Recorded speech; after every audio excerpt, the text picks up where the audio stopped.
all-time starting lineups that they're putting up there? Who's got the better list here, Tim? This is some pretty recent history that we're talking about. I was going to say, do they know the NBA existed before 1993? I'm going to take VJ's team. All right. Yeah, I'm going to take They're very similar, actually. Iman's face right now. Well, since we're making some picks, Iman.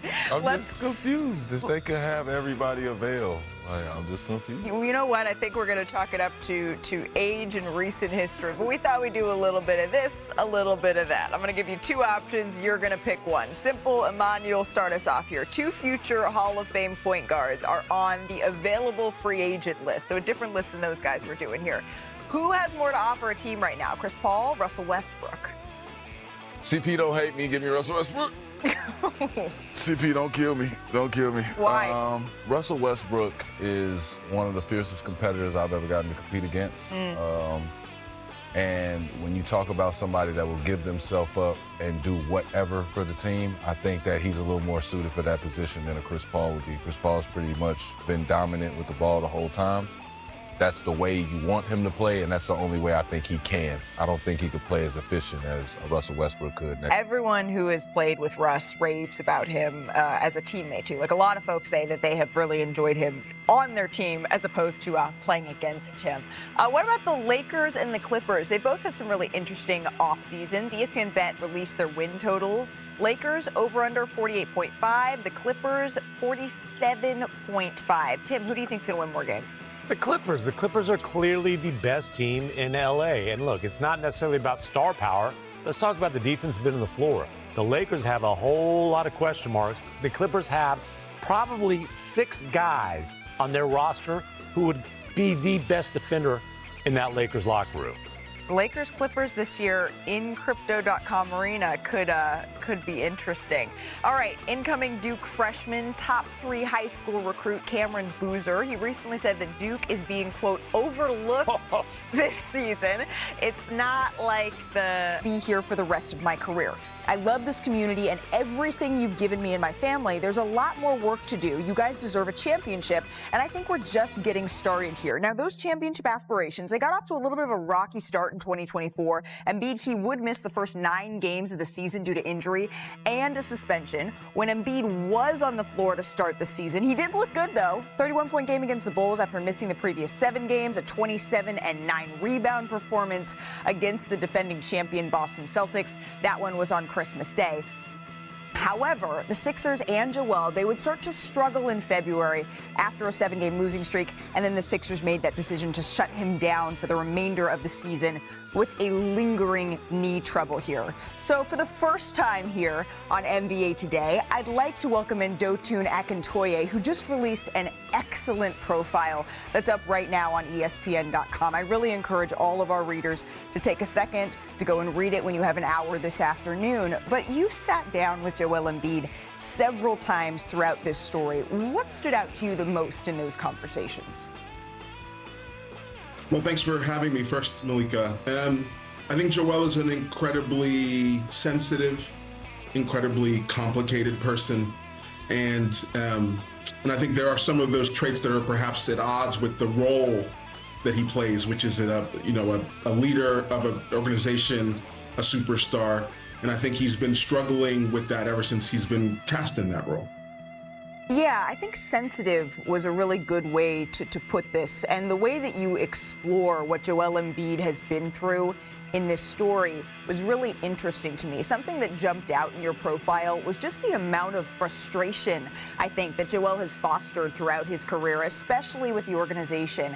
How did he express that to you? Because there was a couple of specific moments that I think fans may be surprised by the behind the scenes of. Yeah, I think, we talked about continuity quite a bit, and it means something to him. I mean, in basketball terms, I think he has a sort of theory about roster consistency, what that does. He often talks about the Denver Nuggets and their championship, but I also think it means something to him in a deeper way than that. Trust for him is like a huge, not a concern, perhaps a fixation is maybe the better way to. And, one of the incidents of the last season was the leak in the fall after a closed door meeting that the team had. And he brought it up with me, and it's still bothering him very clearly. I think for him, it's a microcosm of certain fears he has and a certain history he has with the organization about people who maybe don't have his best interest at heart and who he can't rely on. So it's on his mind. It's a huge facet of his personality. And one of the ways that I read it is he looked to sort of take back some of that control when he felt like that trust was spiraling.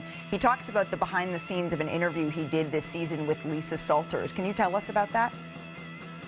Yeah, I think Joel was incredibly frustrated this last season, and he felt like no one was listening to him. And it felt, again, I think, of an echo of an earlier part of his career where he didn't feel listened to and he shut down. And I think not a similar thing happened this year in that, there was a lot of pressure on him to play and his body didn't feel right. And I think finally, and I think the conversation with Lisa happened in February, he had enough and he was going to speak his mind publicly and sort of state his position and then let the team deal with the fallout of that. And that's when he said to Lisa, I may have to have surgery. The team was caught off guard by that, but that seemed to be, as he put it, his cry for help is the way that he described it to you, to sort of say, no, I need to be listened to here. And now he's describing this as the most important offseason of his career. And I think there may be some fans, just being honest out there, who may say, well, what about the last ones? We've heard this story before, right? Why does this feel different, and how does he plan on sort of wrapping his arms around this? Well, he's approaching it, I'd say, carefully and aggressively at the same time. Okay. I saw him shortly after his surgery, and he was already in rehab. But I think also he's being careful in that he's not going to allow external pressures to force him back to the court before he feels he's ready to come back. And I think there's a big uncertainty. He doesn't know what body he's going to be returning to and what kind of player he's going to be. And it's difficult to ascend to the place that he's been as a player and then be anything else. So I think that's the thing that's on his mind, and that's why it's so important, because the next time we see Joel Embiid on the basketball court, we will be watching, hopefully, I think he believes, the last few years of his prime. Doesn't know what sort of body he's going to be returning to. I imagine for an NBA superstar, that's an incredibly scary feeling in a lot of ways, still trying to feel like yourself, as you said, in the end of your prime. Through all of these ups and downs, Joel Embiid has been really introspective, and it's rare that he gives someone such an intimate glance, and he did that with you here. What has he learned about himself through this process that now he's ready to share with the world? I think the last year of his life has been really momentous for him. There's so many things to talk about. I think in a way he's learning that he needs people more, but I think he's also learning to please them less. And that's an interesting place to be. He talked to me about being in therapy and trying to, sort of unpacking the feelings he's been dealing with, I think, over the last year, but also over the length of his career. There's, one of his former coaches said something to me. They said, Joel would have been fine on a deserted island. I think there's something fundamentally lonely in him, and I think he's learning about that too. But that's at odds with the role he has to play, as we said earlier. He has to be a leader, and I think he's learning about that side of himself and trying to explore that. The friendship that he has with Tyrese Maxey is really important. It's a real connection for him, and I think it's made him a better teammate.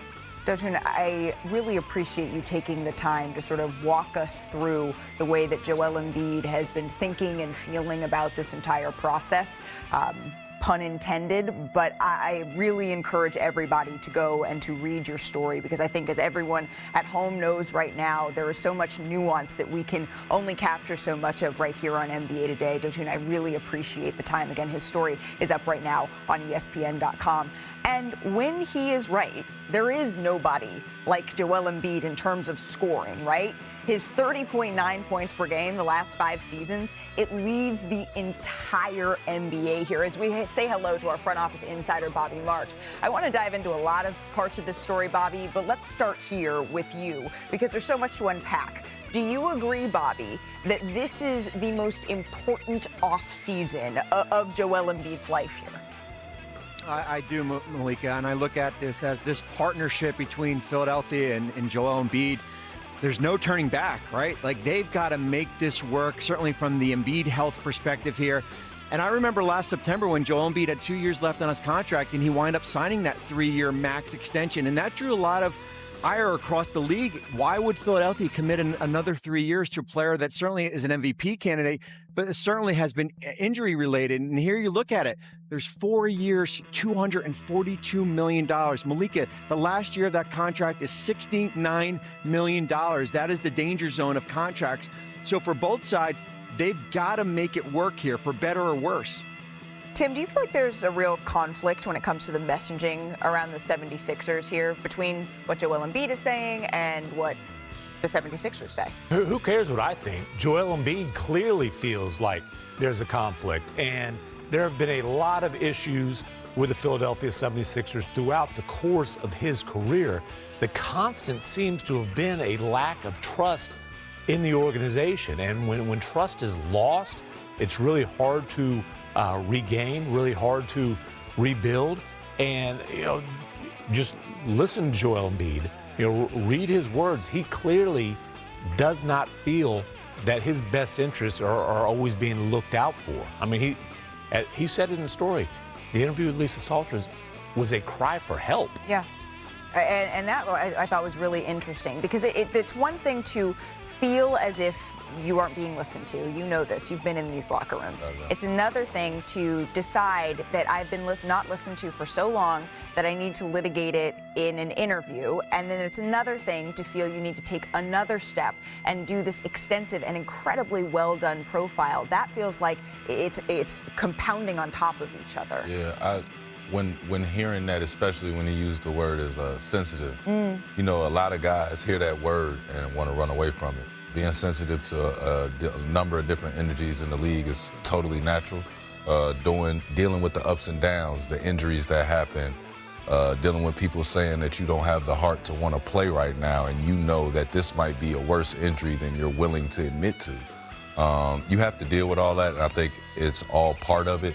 I do agree with Joel Embiid, though, that this is a very, very important offseason, because one, getting healthy at that size, you can't teach size, but you also can't deal with the repercussions that come with it. Like having a knee problem, an ankle problem, and then having that weight on top of it, it's a lot. You know what I mean? And for him to play at his dominant style of play that we like, it's like that's going to abuse his knees. That's a lot of spinning. It's a lot of attacking angles and playing angles and, getting to the foul line, doing the little stuff that we like him to do. But it's like, to do that, he does have to beat his body up. So take your time, get healthy, make sure you're all the way healthy before you come back, and make sure that you play balls out. And when you talk about trust issues with Joel Embiid, it's not just about other people in the organization. It's not just about his bosses. He has trust issues with his body, which has betrayed him repeatedly over the years. And we are 18 months removed from Joel Embiid playing as well as we've seen a big man play. I mean, literally averaging more points than minutes, absolutely dominant, and his body just has not allowed him to do that since. And you can understand the frustration. And that's what we just heard. Hearing to me that Joel doesn't know what type of body he's going to return to, feeling that sort of almost self-betrayal, that's really interesting. That would be really, really hard to deal with, especially because we talked about this before the show. This team was ostensibly put around Joel Embiid. After he won the MVP, they were very honest. The 76ers said, you know what, we know. And Joel Embiid was honest. He said, I'm not really built to play 82 games. I've won MVP. I'm not even sure I'm built to play 65 games. So we're going to go out and we're going to put a team around Joel, the focal point of this franchise that is meant to help him to not have to carry that load. Tyrese Maxey, bringing in Paul George, drafting Jared McCain. In different ways, in different degrees, those players all got hurt, and this roster proved not to be able to help them achieve that one goal. And so now it sort of feels like we're having the same conversation about the same roster in an East that's wide open, and the 76ers should be able to capitalize on. I get what you're saying, and I know that it probably feels like, for Joel, it's like, y'all aren't giving me, y'all aren't doing enough for me. Like, that's the confusion that comes, right? But it's like, health is the one thing that the ownership, the coaches, none of us could do anything about it. We want you guys to play this way, and we want you to fully commit to your bodies, but injuries are going to happen. Right. All been part of the game. We watched them be part of the playoffs and all finals runs. It's just part of the game. So it's like a little bit of that. You got to take your foot off the gas and say, we did have a team. You got to look at the roster and say, we did have a chance to do what we planned to do. It's just we didn't have it that year, which is why this offseason does become important. It was derailed before the season even really got underway here. I went out there to interview the 76ers during training camp. A week later, those interviews couldn't be aired because injuries had already began to pile up for this team. But man, they're easy to root for. You root for Joel Embiid. You want to see him out there at his best, and hopefully this is the year, but it feels like we've said that before. I encourage everyone to go online and read this story, but still to come on Embiid. And Clark will miss this weekend's All-Star festivities in Indianapolis, where she had been scheduled to compete in Friday's three-point contest and is a captain for Saturday's game. In a statement, Clark shared that she's incredibly sad and disappointed, but that she will be in attendance on the sidelines to help coach. Now joining us, fresh off a flight to Indianapolis with the latest on Clark's status for the weekend, Alexa Philippou. Alexa, what more can you tell us about the decision for Clark to sit out this weekend? Yeah, well, certainly a bummer, I think, across all of Indianapolis, all of the WNBA world to hear this news. And we know that yesterday, Stephanie White told us reporters that it was a decision that Caitlin Clark and her team would be making, that she was going to stay out of it. And it was going to be something that they had to consider. Yes, how exciting and fun and important it would have been to have her participate in this weekend's festivities, but at the same time that they needed to take into consideration her long-term health, especially because now this is the fourth separate injury that she's had since the preseason, and knowing the second half of the season is coming up, knowing that the Fever want to take that playoff push, it just simply wasn't worth it for her to participate, and that she, as she said in that statement, needs to rest. So she's going to be involved, I'm sure, on the sidelines. We also know she's going to be at this very important set of negotiations for the new collective bargaining agreement that the Players Association and the league are having today. She told me the other day that she was going to be there and is definitely keeping a close eye on how those talks go. So that might be just as important as what she would have been able to do on the court. But certainly a bummer. Brittany Sykes will be taking her place. The league just announced that's definitely a well-deserved bid for Sykes, the Washington Mystics guard, but definitely a little bit of a damper on the weekend, and we'll have to see too. So we look forward. The Fever are going back to the Liberty. It's supposed to be a game on Tuesday. We will have to see if Clark will be available for that. But given all of these injuries piling up and the fact that they're really trying to focus on her long-term health, then we'll have to see if she'll even be able to be available for that game as well. Right, because she was sort of an iron woman through college and even her first year in the WNBA, and then this season now missing almost 10 games here is something we're not used to seeing from Caitlin Clark. Alexa, enjoy All-Star Weekend nonetheless, and we will see you soon. It does begin tomorrow night at Gainbridge Fieldhouse in Indy. The three-point contest, the skills challenge, that's at 8 o'clock Eastern, and Saturday night, the 21st annual All-Star Game, it's on ABC. Coverage tips with our friends on WNBA Countdown, that's at 8 o'clock. So back in Vegas, Summer League action, it kept on churning last night. Here's a look at our big three players who made a statement last night. We're going to start with Jaeger. How are we saying it now? Because it was Demon at the draft. Dioman, I think, is how he's saying it's pronounced. But that looks like a demon to me. Yeah, I was going to say. Demon. Ooh, cleared for takeoff. Yeah, he demon now. And then checking in here at number 2. Again from Summer League action, A.J. Johnson. This kid can jump. Yes, he can. Watch here. Gets the board. Out in transition. Okay. Put him in a little spin cycle. Hey. And one. Can handle some too now. Look at that. He can hit coast to coast. The Wizards would lose this game, but we got the highlight. At number 1. Oh, there you Yuki Kawamura. There you go. The Bucks and the Bulls here. Him on the Bulls. Kawamura drives, little dime, no-look bounce pass. I can see you. You gotta see the 3 when the pass is that pretty. Oh, yeah, you got to. The pressure is on you. He did have 6 assists in the game, and the Bulls go on to win. Hey, in case you missed it, we need to work on our connection here on NBA Today. Amon, I appreciate the love. Oh, my God. I got a little solo act there. That's okay. Oh my God. Oh my Lord! No, we're not. We're like the Sixers. We got some serious chemistry problems. Well, we have a whole off season that we get to work on it. Still to come on NBA Today. Let's get to Oklahoma City. Has OKC gone from the upstart to unstoppable? Why some believe Shea just launched the NBA's next dynasty. All that coming up right here on NBA Today. Award, I will announce it with that type of energy. It's a big if. Congratulations, though, to Shea, taking home the ESPY for Best Athlete Men's Sports. It is rare territory, just the 8th basketball player to take home this award, going back to Michael Jordan, who won at the very first ESPYs in 1993. But the trophy case is getting pretty full. This is just the last couple of months. A regular season MVP, Western Finals MVP, now 2 ESPYs, Best NBA Player and Best Athlete. We're not even counting the Larry O'Brien. I know the ESPY mom probably doesn't get the same positioning on the shelf maybe as the Finals MVPs, but he beat Ohtani, he beat Saquon, he beat Josh Allen. It feels like the year of Shea, it's just continuing. It's Shea's world, and we're all just living in it, Tim. Well, and you mentioned Michael Jordan there. Look, if you're talking about the season that SGA just had, it is the best season by a guard in the NBA start to finish since Michael Jordan's prime. And I can throw you some statistical cases. There you go.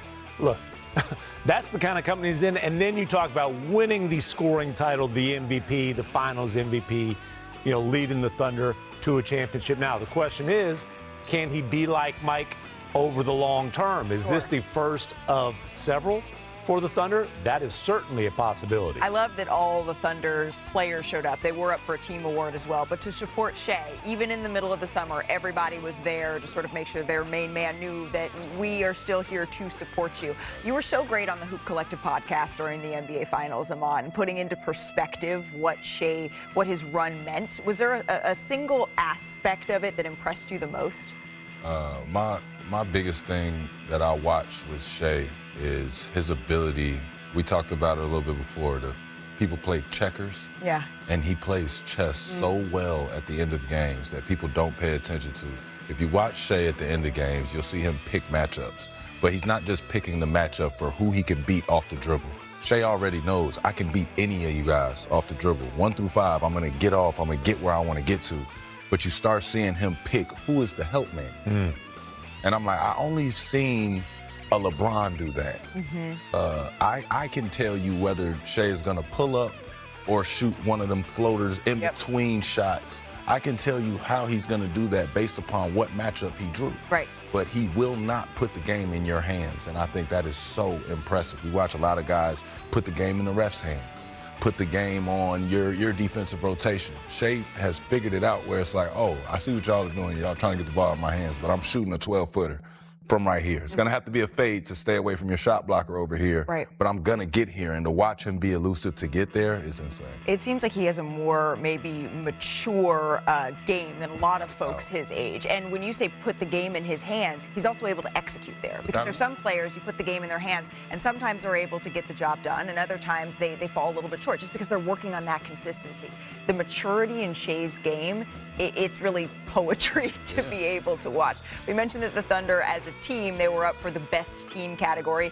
They did come up short. The Super Bowl champion Eagles took that one. I'm maritally obligated to say go Birds here. But Oklahoma City will be in the mix for a while here, especially when we're talking about the Board of Governors meeting this week. Adam Silver, he spoke directly about dynasties and about the Thunder. Take a listen.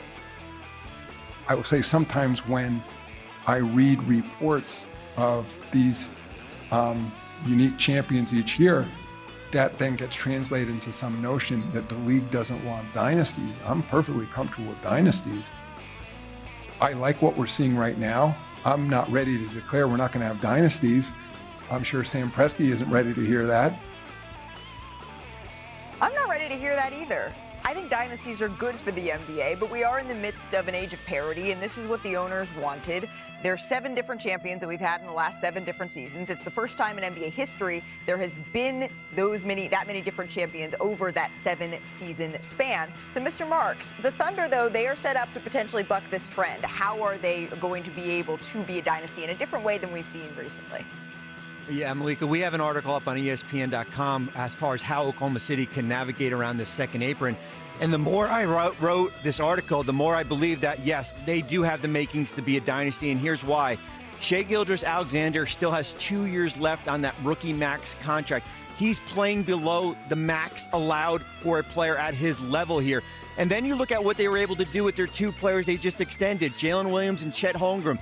They protected themselves in case either player earned All-NBA honors, differently than what Evan Mobley and Cade Cunningham. There's no escalator clauses in that Chet Holmgren contract if he earned All-NBA. The third thing is, remember all these draft picks that keep on coming in, 13 first-round picks over the next 7 years, 4 potentially next year. They've done a terrific job as far as staggering their contracts in the future. Yes, there'll be changes eventually, maybe in the future in Oklahoma City, but the core with the 3 players, with Shai, Chet, and Jalen Williams, those 3 players under 26 years old will be the constant face of this organization. I'm guilty, Bobby, and you know this, of when the Boston Celtics won a championship, Iman, we sat around this desk and we talked about whether or not they would be the next dynasty in the NBA. Because looking at it, they had all of the pieces, but they were really, really expensive. So I will call out that we're doing it once again with the Thunder, but do you think that they are built a little bit differently for that type of success? I think they're built way different. Okay.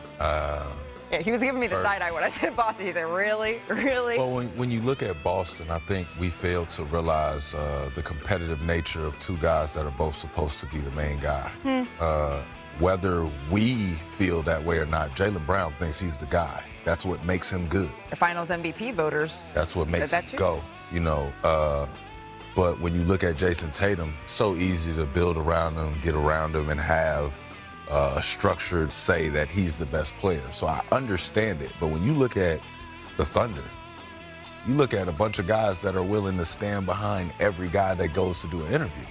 We're looking at the end of games, SGA run up the sideline and say, Jaylen, you got it. You bring it up. You go ahead. You take it and just have that come up. And then at the end, we all know SGA's the guy. And to see that, you know, I just feel like that's the DNA that you need when you start talking about a dynasty. When we start talking about the Steph Currys, the Michael Jordans, we knew at the end of the game who you got to deal with. That's what I see from OKC. It's easier to have a dynasty, quote unquote, in my terms, when you have that DNA. And you look at the dynasty that didn't happen in Oklahoma City when they had 3 future MVPs on one roster. And obviously, Kevin Durant, Russell Westbrook, James Harden, all phenomenal talents, didn't necessarily fit together, didn't enhance the talent of each other. Harden had to go get his own team. Russ and KD, it was kind of an awkward marriage that, you know, ended because of fit. These guys fit. As Shump was saying, there is a clear pecking order. It is SGA's team, and these other 2 guys enhance, and the culture fits. And SGA is the tone setter for that culture. But this is a team, as spectacular as he is, they are a defense-first team. And, oh, by the way, they're the reigning champions with a ton of assets from a rebuild still. And they don't even drink alcohol. Right, exactly. So, I mean, maybe they'll be a little bit better at popping the champagne next year because clearly they are set up to be in that position once again. And to your point, the entire Thunder team, well, the 8 guys were at the ESPYs last night supporting Shai Gilgeous-Alexander. Their summer league interviews, they still, those guys are participating in the full interviews. At the ESPYs also, the category for the best play, it was won by Saquon Barkley for this unforgettable moment. What's wild is he was looking for the next. He was looking for the next thing to do. I don't know if there's an exact NBA comp here, but it did get us thinking about some NBA hurdles here. Show us. Let's see how we did, Iman. We're going to start at number 5. Of course, when you're talking about jumps, we're talking about hops, you're talking about Aaron. Let's go, baby. And make the dunk contest like this again, please. How did he not win the dunk contest? He had to dunk it behind his head. He was doing. I think he should have won that dunk contest. At number 4, we're going with Kirk Snyder in 2006. Hey! What? Gotta watch your head. Gotta watch your head. We're going all the way back to 1956 for this one. Okay. What? Bill Russell. Okay. Oh, Taking Billy. it coast to coast. Yes, the footage is grainy, Yeah. but the highlight is worth it. Oh, He just Rolled him. walked on air. in Chuck Taylor's, man. Look at that. Almost got his knee taken out. Hey! At number 2, we got, of course, LeBron James. Lebanon James. Hurdling John Oh, Lucas. come on now. Luke, you got to watch your Well, head. you just got to try to. Well, he was stuck. He didn't have time to get out of the way. Yeah, but he's too short to be not just roaming around now. Come on. Where were you when this happened? Because I remember I was watching this on TV. Oh, God. I stood up. Oh, Just, I don't think he even realized he and the still photos afterwards are still some of the most insane. cleared him so easy. It was such a That I- smooth Poor Tim Hardaway. League still very much in action, but the top picks might be done, at least up until preseason. Here are the numbers they put up in their first taste of professional basketball across the Utah and Vegas summer leagues. But who knows more of their NBA history? These guys, they have some takes. Okay, we got Steph, Jordan, LeBron, KD, and Shaq. LeBron at the 1, Jordan at the 2, Kawhi at the 3, Tim Duncan at the 4, Shaq at the 5.